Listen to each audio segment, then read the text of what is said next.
कभी सोचा है कि भारत में खासकर हम जैसे यंग प्रोफेशनल्स के लिए अपनी मेहनत की कमाई से वेल्थ बनाना इतना मुश्किल क्यों है? हम दिन रात मेहनत करते हैं, सेविंग्स भी करते हैं, लेकिन वो ग्रो ही नहीं होती। तो आज हम इसी सवाल की जड़ तक जाएंगे, उस छुपे हुए दुश्मन को पहचानेंगे जो हमारी बचत को दीमक की तरह खा रहा है।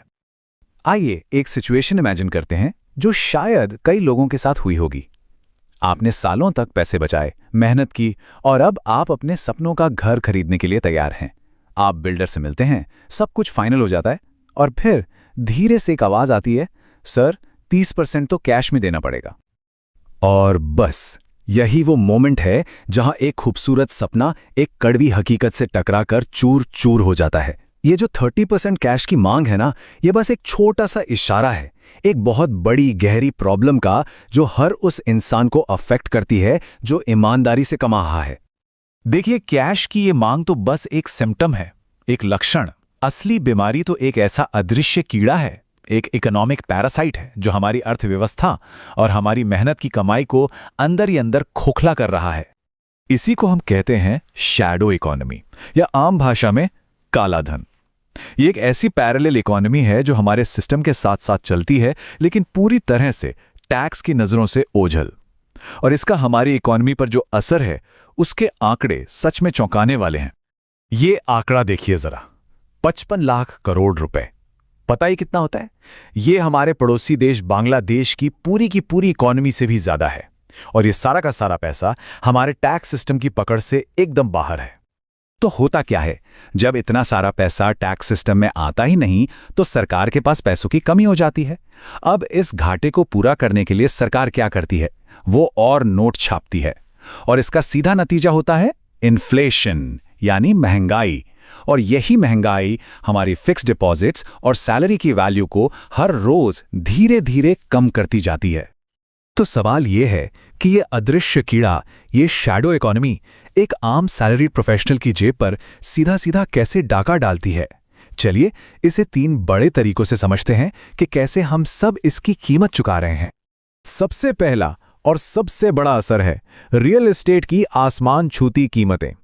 असल में रियल एस्टेट काले धन को पार्क करने की सबसे सेफ और पसंदीदा जगह है। अब सोचिए, जब कोई बायर 30 से 40% पेमेंट कैश में करने को तैयार है, तो एक ईमानदार सैलरीड इंसान जो पूरी तरह अपनी वाइट मनी पर डिपेंडेंट है, वो तो इस रेस से अपने आप ही बाहर हो जाता है। दूसरा असर पड़ता है छोटे बिजनेस पर। होता यह है कि जब इतना पैसा बैंकिंग सिस्टम से बाहर रहता है, तो बैंकों के पास लिक्विडिटी यानी कैश की कमी हो जाती है। इससे छोटे बिजनेस के लिए लोन लेना महंगा हो जाता है। और वो क्या करते हैं? वो इस बढ़ी हुई लागत को हम पर यानी कस्टमर्स पर डाल देते हैं। नतीजा, रोजमर्रा की चीजें और महंगी हो जाती हैं। और तीसरा है एक तरह का हिडन टैक्स। जैसा मैंने पहले कहा, टैक्स कलेक्शन कम होने से सरकार को नोट छापने पड़ते हैं। अब देखिए, भारत का tax to GDP ratio Brazil या साउथ अफ्रीका जैसे देशों से कितना कम है। मतलब हमारी इकोनॉमी के साइज के हिसाब से टैक्स कलेक्शन बहुत कम है, और इस कमी का बोझ भी आखिर में हम पर ही आता है। तो ये एक डबल अटैक जैसा है ना? एक तरफ तो हमारी सेविंग्स पर जो रिटर्न मिल रहा है, वो महंगाई को भी बीट नहीं कर पा रहा, और दूसरी तरफ पेट्रोल, इलेक्ट्रॉनिक्स जैसी जरूरी चीजों के दाम हमारी सैलरी हाइक से कहीं ज्यादा तेजी से बढ़ रहे हैं। अब आप सोच रहे होंगे, लेकिन 2016 में डीमोनेटाइजेशन यानी नोटबंदी भी तो हुई थी। काले धन पर वो जो इतना बड़ा सर्जिकल स्ट्राइक हुआ, उससे ये प्रॉब्लम खत्म क्यों नहीं हुई? चलिए इसी को समझते हैं। मकसद तो यही था कि जितना भी काला धन कैश में पड़ा है, वो सब कागज का ढेर बन जाए। नो डाउट ये एक बहुत बड़ा और बोल्ड स्टेप था, पर सबसे बड़ा सवाल तो यही है कि क्या ये वाकई में कामयाब हुआ? ये आंकड़ा देखिए, 99.3%। बैन किए गए नोटों में से 99.3% वापस बैंकिंग सिस्टम में आ गए। इसका मतलब क्या था? मतलब साफ था कि लोगों ने काला धन वापस सिस्टम में डालने के रास्ते ढूंढ लिए थे। और यह भी साफ हो गया कि यह लड़ाई सिर्फ कैश से नहीं, बल्कि उस पूरे माइंडसेट से है जो ब्लैक मनी जनरेट करता है। बेसिकली पॉलिसी ने प्रॉब्लम की जड़ पर वार नहीं किया। इसे ऐसे समझिए, नोटबंदी ने काले धन के मौजूदा स्टॉक पर तो अटैक किया, मतलब जो पैसा पहले से जमा था, लेकिन उसने उस फ्लो को नहीं रोका, मतलब वो वजहें जिनकी वजह से काला धन लगातार बनता रहता है, जैसे कि प्रॉपर्टी पर बहुत ज्यादा स्टैम्प ड्यूटी। तो क्या इसका मतलब ये है कि हम इस सिस्टम के आगे मजबूर हैं और कुछ नहीं कर सकते हैं? नहीं, बिल्कुल नहीं। एक आम इंसान होने के नाते भी हम कुछ ऐसे कदम उठा सकते हैं जो इस इकोनॉमिक पैरासाइट को भूखा मार सकते हैं। केरल के एक कपल की कहानी सुनिए। वो घर खरीदने निकले और 5 अलग-अलग डीलर्स ने उनसे कैश की मांग की। वो पांचों डील से पीछे हट गए।